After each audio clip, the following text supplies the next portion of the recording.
ซ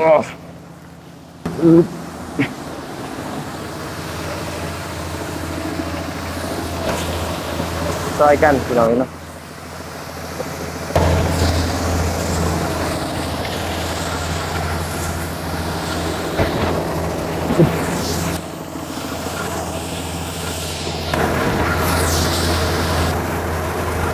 เป็นหมากร้อนเนาะนี่ออกมาเลย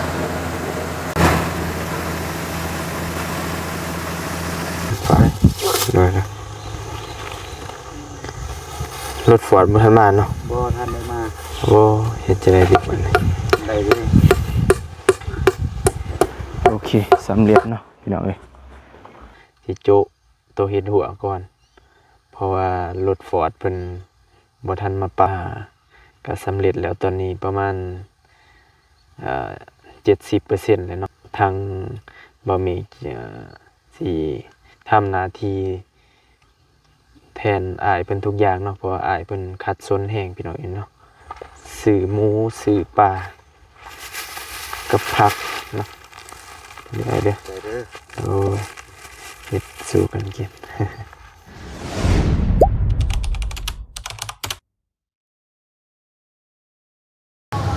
อ่ะพี่น้องเนาะกราบทักทายสบายดีเด้อผมเป็นพี่น้องเนาะเบิดสุขุสุคนว่าสิอยู่ทั้งในและก็ต่างประเทศได้พี่น้องได้กันดีตอนรับเข้าสู่ช่องบ่าวเตียงทองแชนแนลคือเก่าเนาะแต่ว่ามื้อนี้น้องเมฆช่วงเช้าเนาะที่ว่าอยู่บ้านก่อนสิออกไปเวียกไปงานเนาะพอดีมีงานน้อยหนึงอยู่บ้านเนาะเพิ่นกำลังซีกาแฟนะเนาะเลยอยากถ่ายให้พี่ให้น้องเบิ่งเนาะเพื่อว่าเพิ่นบ่คอยได้เห็นเนาะอาจจะบ่เคยเห็นนั่นแหละเนาะของวิธีกรรมวิธีอะไรเนาะก่อนสิเป็นกาแฟที่เฮาผลิตก่อนที่เฮากินทุกมื้อนะเนาะก็สิถ่ายบรรยากาศให้พี่ให้น้องเบิ่งจากเล็กน้อยก่อนเนาะโอเคไปเบิ่งนำกันพี่น้องเอ้ยว่านจักสอบได้ไหมสบายดีได้ไหมสบายดีประมาณ70 72หลายเติบอยู่เนาะโอเคไปเด้อพี่น้อง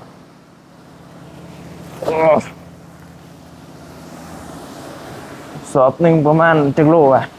สอบหนึ่งจักโลน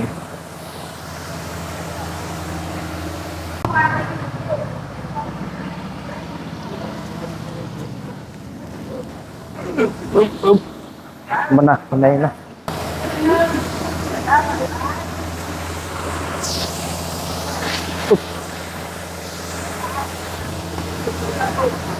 สบายดีเด้อ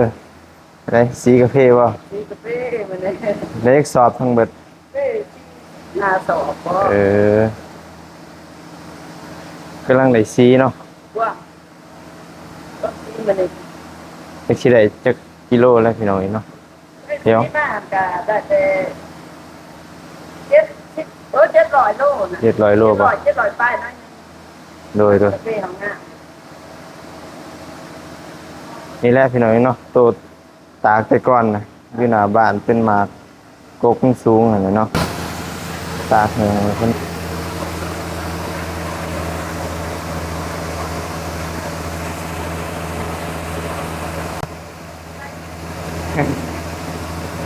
ซอยกันพี่น้องเนาะ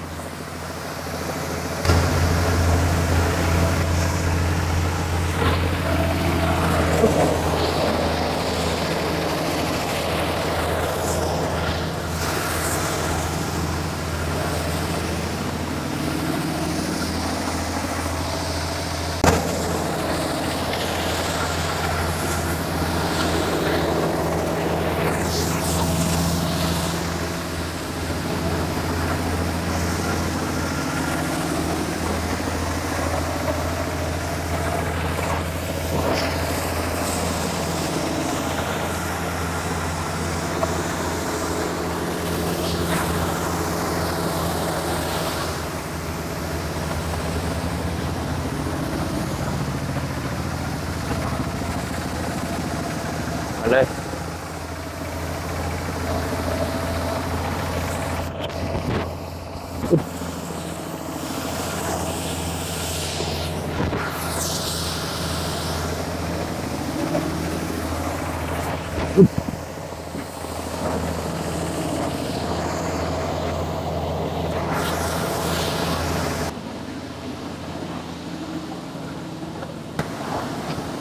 คันว่าเป็นเขาก็คล้ายๆเขาวเปลือกเลยเนาะเนาะ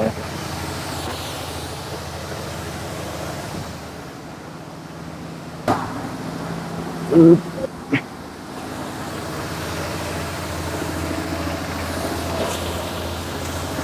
ไว้เป็นไงเนาะ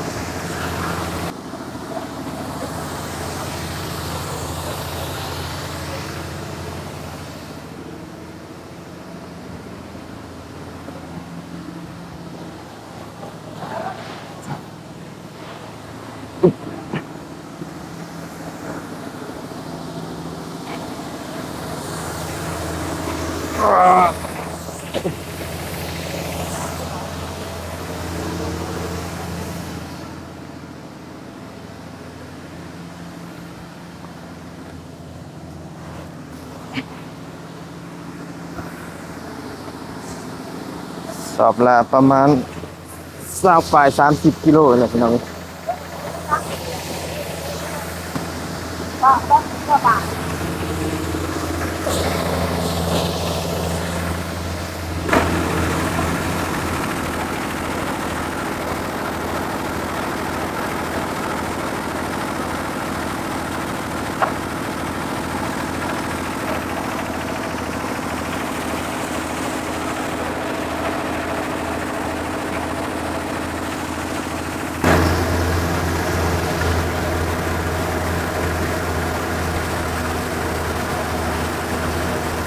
ออกมาประมาณนี้เด้อ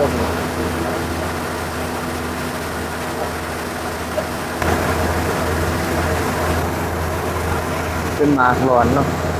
ที่ออกมาเลยมันมีเม็ดบ่งามแน่เนาะ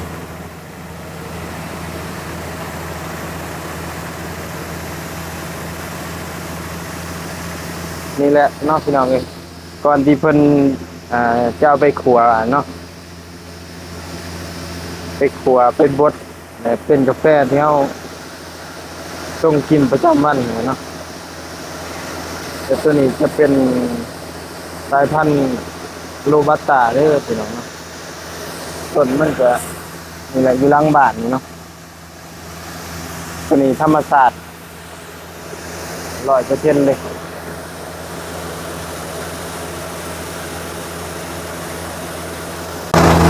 น่าจะคล้ายๆกับที่เขาอะไรพี่น้องเนาะนี่ก็ที่กาแฟหนักบ่ละเอียดเนาะที่บ่ละเอียดออกมาเป็นหนึ่งที่อีกเชื้อที่สอง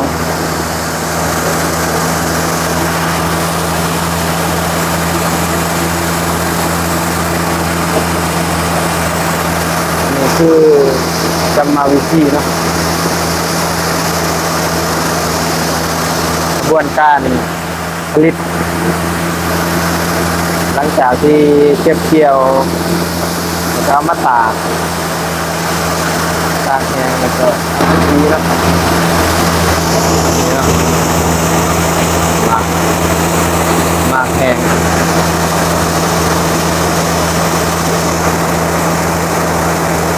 ตากแบบแห้งละเอียดแล้วนะพอพี่น้องเนาะก็สิประมาณนี้เด้อกระบวนการ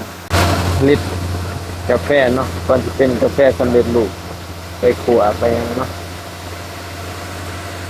ทำโบราณเป็นไรพี่น้องเอ้ยมันหลายสอบคือแต่ว่าน้ำหนักมันโบราณมันเด้อสอบละ20 กว่ากิโลนะเนาะ20เกือบแก่ๆเกือบ30วัน3 สอบมันจะได้มานั่นสอบหนึ่งเนาะได้มาสีสอบหนึ่งแต่ราคาจะลงเรื่อยๆเพราะว่าเนื่องด้วยเวลาส่งออกยากเนาะช่วงนี้แล้วก็น้ำมันก็แพงอิหยังก็แพงแบบว่าราคากาแฟลดเนาะสูงสุดก็แม่น100 บาทแต่ว่าลงมากประมาณ80-90 บาทนี่เนาะพอได้ซื้อข้าวซื้อน้ำเนาะเพราะบ่ได้เฮ็ดนานะพี่น้องเนาะซื้อกาแฟแล้วก็ขายไปซื้อข้าวนะแต่ว่าช่วงนี้ก็วิกฤตการณ์เนาะ ราคาหลวงลงแห้งเป็นว่าติดขัดตรงกาแฟออกยากเนาะหลายๆอย่างเลยกดราคากาแฟลงแต่ว่าทุกอย่างแพงหมดเนาะ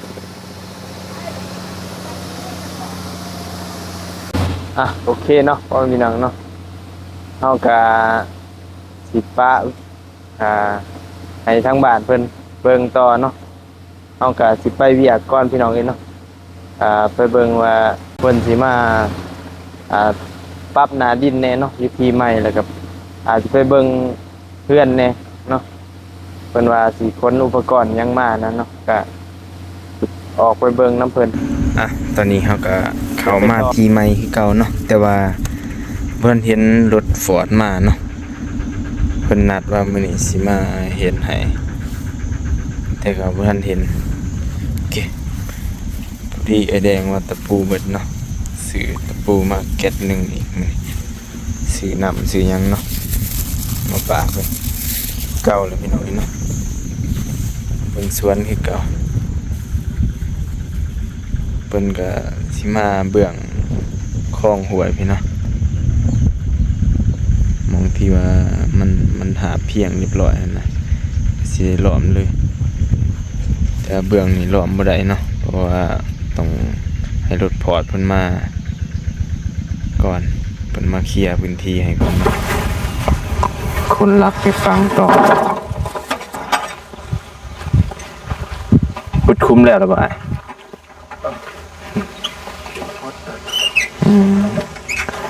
รถฟอร์ดมันมาเนาะเห็นแล้วปะโอ้แจ็คสีแนวใด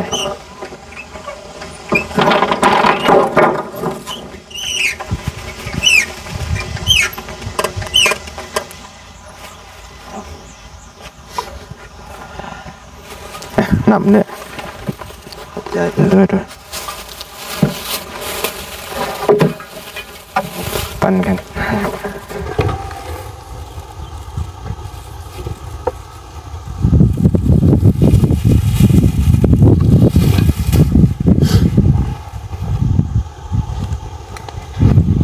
ในย่างกินข้าวอะไรกินลาบปลาดุกฮะ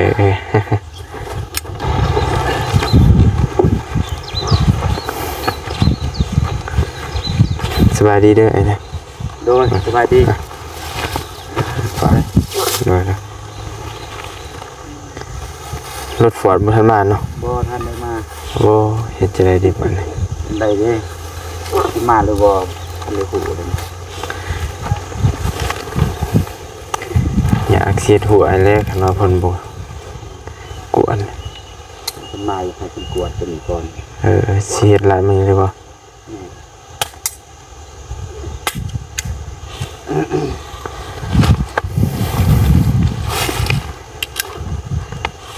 จังหน่อยยังสิโทรเว้ย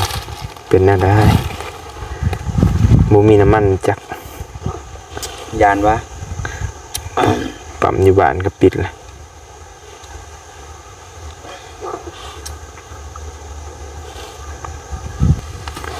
ซื้อตะปูมาเก็ตนะ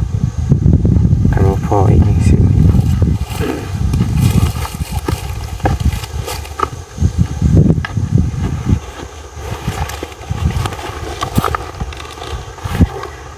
ริมหวยเนาะมองรูปมองโน่นนี่นะพี่น้อยเนาะคันว่าเฮาบุปรับบัดสิเอารถฟอร์ดพังแล้วมันสิต่ำนะฟังหลักต่ำบัดเฮาปรับหนาดินทุยดินลงมาแล้วมันสิถมหัวเนาะเสียในหัวต่ำขึ้นนะก็เลยต้องรอถ่า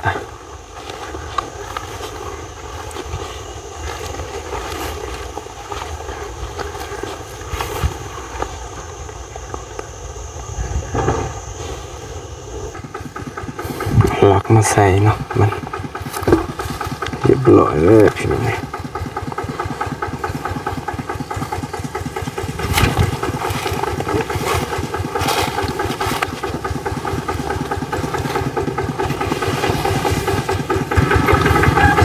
แค่นี้ว่าเป็นมีรถไถเนาะไกลเลย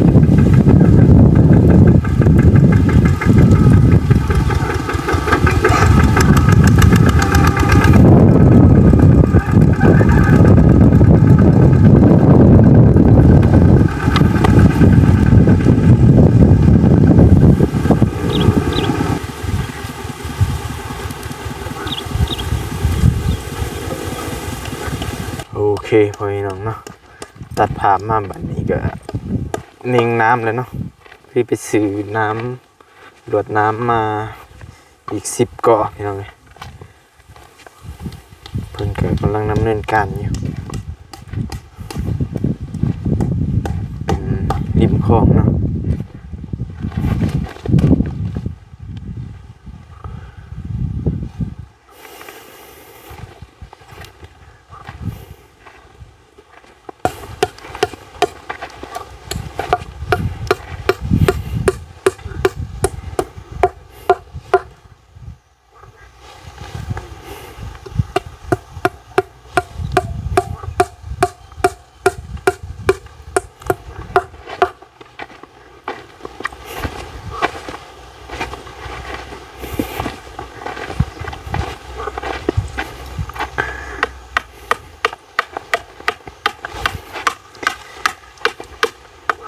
ส่วนเบื้องนั้นตอกแล้วหรือเปล่า มื้อใด เบื้องปุ๊ ยังจักหน่อย พอดีเนาะ แต่อันนี้สิไปซับตัวนั้นแหละ รถฟอร์ดก็ยังบ่ทันมามืออื่นอีกละมันสีสาแล้วบัดนี้เนาะเฮ็ดหัวบ่ได้เพราะว่ามันบ่ทันได้ปรับดินเนาะมองรูปมองโน่นนี่นะพี่น้องเนาะก็มันต่ำเกินไปเวลาเพิ่นปรับดินมาแล้วมันสิทมหัวเนาะเฮ็ดให้หัวมันต่ำลง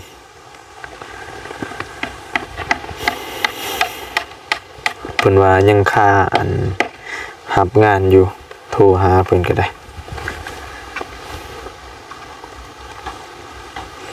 ถ้าเบิ่งมื้ออื่น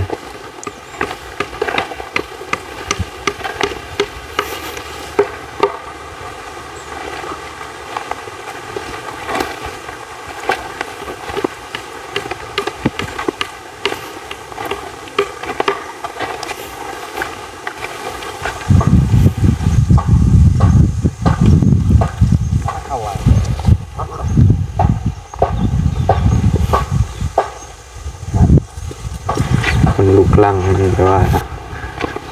บนลุกก็หลายบนโน่นก็หลายเนาะมันสิฟังบ่ได้เด้คือแบบนี้เนาะมันยังเฮ็ดบ่ได้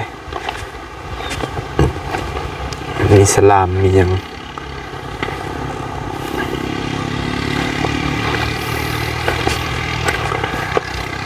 เพิ่นเฮ็ดแล้ววางนี่ก็สิยังบ่หลายเนาะแต่นี้ไปก็ประมาณ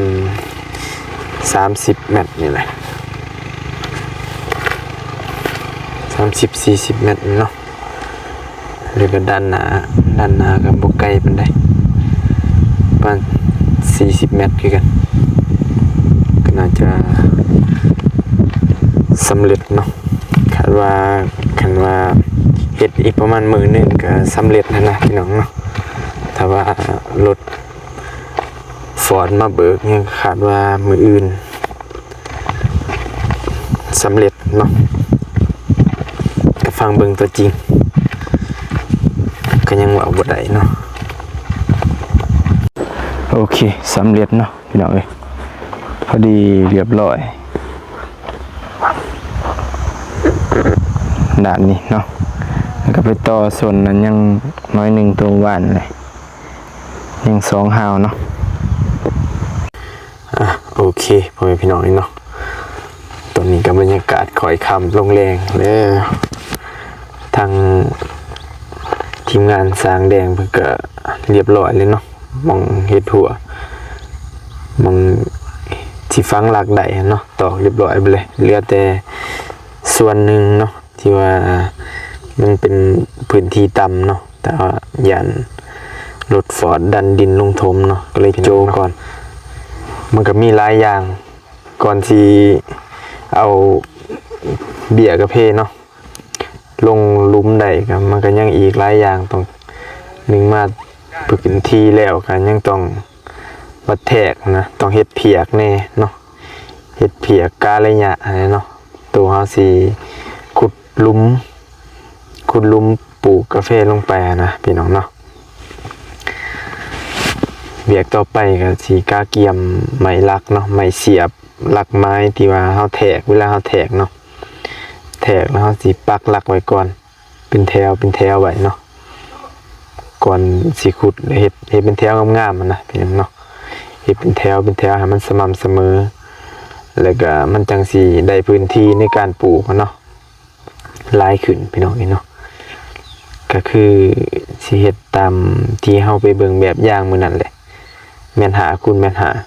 เนาะก็สิเฮ็ดเพียกไว้ให้สร้างแดงเพิ่นนั่นแหละเฮ็ดเพียกแล้วก็พาลักปลาไว้เนาะมื้ออื่นเพราะว่าสิโจะตัวเฮ็ดหัวก่อนเพราะว่ารถฟอร์ดเพิ่นบ่ทันมาปรับหน้าดินเนาะมันยังเฮ็ดบ่ได้ก็สิให้เพิ่นเฮ็ดเวียกใหม่ไปเนาะบ่อยากให้เพิ่นว่างเนาะเพิ่นก็ทำมาหากินนั่นนะพี่น้องเนาะให้เพิ่นเฮ็ดเวียกต่อไปเลย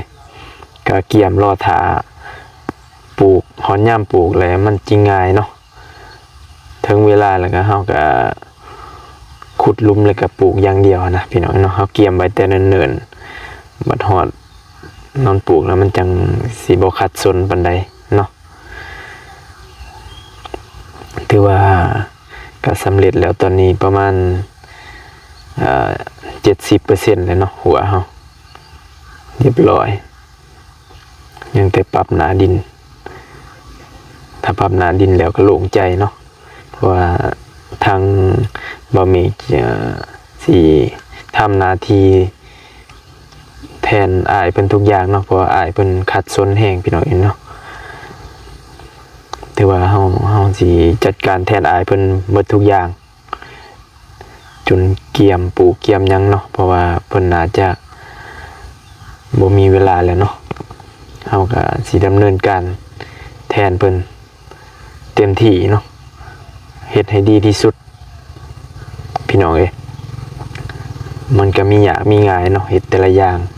เฮาก็ต้องบุกบืนเนาะเฮ็ดให้มันดีที่สุดนะพี่น้องเนาะเพราะว่าเฮาก็มีประสบการณ์ในการปลูกกะหลายหั่นนะเนาะเอาฮู้ว่าขั้นตอนมันมีหยังแน่นะเนาะแต่ว่าฝนก็บ่ตกหลายวันเลยแต่ว่าฝนตกตลอดก็คือน่าจะปลูกได้เนาะเพราะว่าไปเบิ่งเบี้ยก็เพิ่นว่าก็ใหญ่นะพี่น้องเนาะถามว่าใหญ่แห้งบ่ก็บ่ใหญ่แห้งเนาะก็มีเบี้ยใหญ่เบี้ยน้อยแต่ว่าเวลาปลูกก็ไปเลือกเอานะแต่ก็สามารถปลูกได้แล้วเนาะต่างแต่ว่าเบิ่งฟ้าเบิ่งฝนเบิ่งดินฟ้าอากาศเนาะถ้าว่าดินบ่ซุ่มเฮาปลูกไปฝนอาจจะทิ้งส่วงนะฟังเบิ่งประมาณก่อนปีใหม่หรือว่าหลังปีใหม่หลังสงกรานต์ไปพุ่นเนาะก็สิได้มาปลูกเนาะพอขั้นตอนนี้ก็คือเกี่ยมก่อนเนาะเคลียร์พื้นที่ทุกสิ่งทุกอย่างแล้วเนาะจะเฮ็ดให้ดีที่สุดเด้อพี่น้องเนาะ เพราะว่าอ้ายเพิ่นยากเนาะทั้งในตู้ก็น่าเป็นห่วงนะเนาะทั้งก็ต้องเต็มที่ทางนี้เนาะให้เพิ่นหายห่วงนะทางนี้เฮาต้องก็อาจสิมีขัดมีของแน่เนาะแต่ว่าคอยแก้คอยแก้ไปเนาะเพราะว่ามันก็อาจสิบ่ได้ดังใจเฮานะพี่น้องเนาะทีมงานอ้ายเพิ่นก็พักผ่อน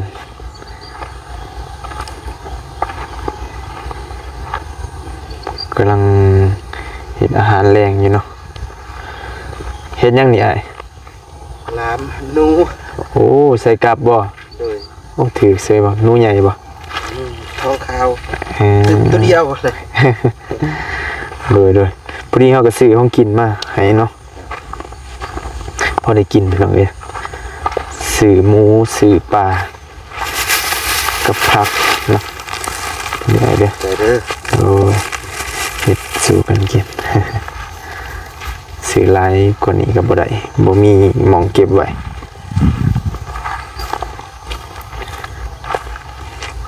ซื้อมาปลาไว้ให้เพิ่นเนาะพอได้เฮ็ดสู้กันกินพี่น้องเอ้ยมื้ออื่นกันแต่ที่งดเฮ็ดหัวเนาะแล้วก็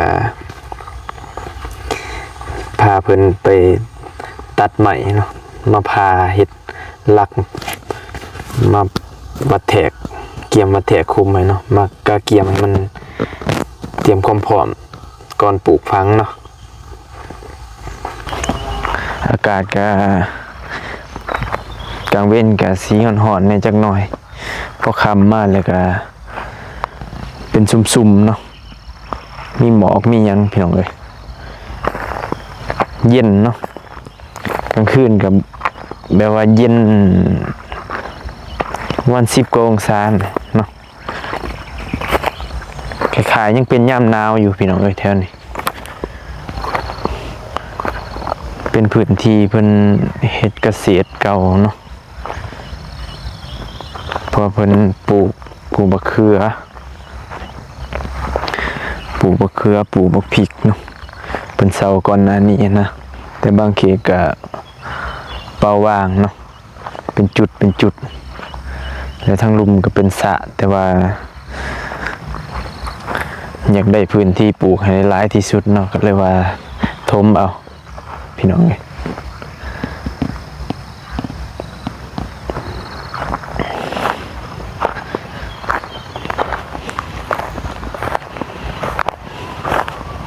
ดินก็โอเคเนาะ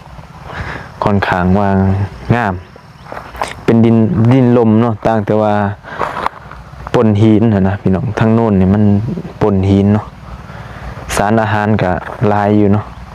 เป็นพวกสากไม้เก่ายังไงล่ะเนาะ